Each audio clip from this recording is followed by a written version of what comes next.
I'm Dr. William Davis, author of the Wheat Belly and Undoctored books. Now, in the Wheat Belly Total Health Program and in the Undoctored program, we eliminate all wheat and all grains. But I'll tell you, there's really a spectrum, a range of harmful effects of all these things. At the worst end is modern, high-yield, semi-dwarf wheat. Virtually all wheat products today in the modern world come from this genetically changed form of wheat that stands about 18 inches tall, has a thick stalk, large seed head, large seeds, and yields about 6, 7, 8 times more than traditional wheat. That's the worst. Next comes traditional forms of wheat, rye, barley, corn, oats, millet, sorghum. And at the most benign, least harmful end is rice. So if rice is the least harmful of all grains, that is seeds of grasses, that's what grains are, is it okay to eat? Is it benign? Well, let's talk about that. Well, rice is about 95% starch, mostly sugar, and most of that starch is amylopectin, just like in wheat. Recall that the amylopectin A of grains is more readily digested than table sugar.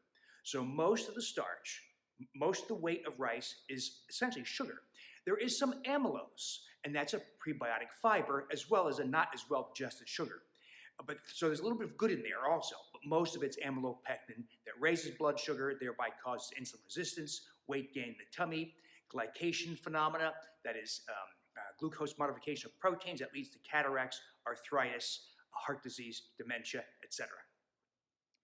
There's so much starch in here that 1/2 cup cooked white rice provides about 22 grams of net carbs. Wild rice, slightly less. Other forms of rices, wild rice, etc., slightly less, but still quite a substantial carb load and sugar load. Another reason to be careful about rice is the presence of wheat germ agglutinin. Even though it's in rice, it's called wheat germ agglutinin because the structure is identical to the protein found in wheat. Recall that wheat germ agglutinin, the lectin of wheat, is very toxic. In particular, it's very toxic to the gastrointestinal tract.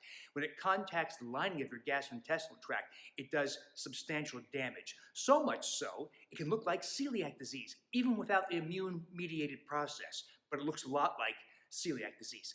Now, there's not a whole lot of this wheat germ agglutinin in rice because less than 1% of rice by weight is protein. So there's less in rice than in wheat. Wheat's about 14 to 18%, give or take, protein. So there's more in wheat, but there's still enough in rice that if you're struggling with gastrointestinal health, the wheat germ agglutinin in rice can reactivate some of your intestinal problems. And then lastly, rice has been found to be a natural concentrator of arsenic from the soil, and it concentrates it very effectively, such that rice milk and rice cakes in particular have especially toxic levels of arsenic. Now, it's almost laughable how the FDA and other agencies are trying to craft ways to tell you how much rice to eat. Children should eat only 2.4 servings a week of certain types coming from certain parts of the world. It's almost absurd how they're stretching to protect the industry, not to protect you, to protect the rice industry. So there's arsenic. Recall that arsenic is a class A carcinogen, and the risk for cancers, particularly of the bladder, kidney, liver, and other organs, is cumulative. There's also risk for diabetes and heart disease, coronary heart disease. Those risks are cumulative. So every time you have a rice exposure, you're adding to that risk because it is a carcinogen. So now rice, as I said in the beginning, is the most benign of all grains. So that's how bad the most benign one is. So remember this rule we follow in the Wheat Belly and Undoctored Lifestyles. If something is less bad for you, it doesn't necessarily mean it's good. So this is a perfect instance of rice being less harmful than wheat and other grains, but it doesn't make it benign. My personal choice, not to eat it at all.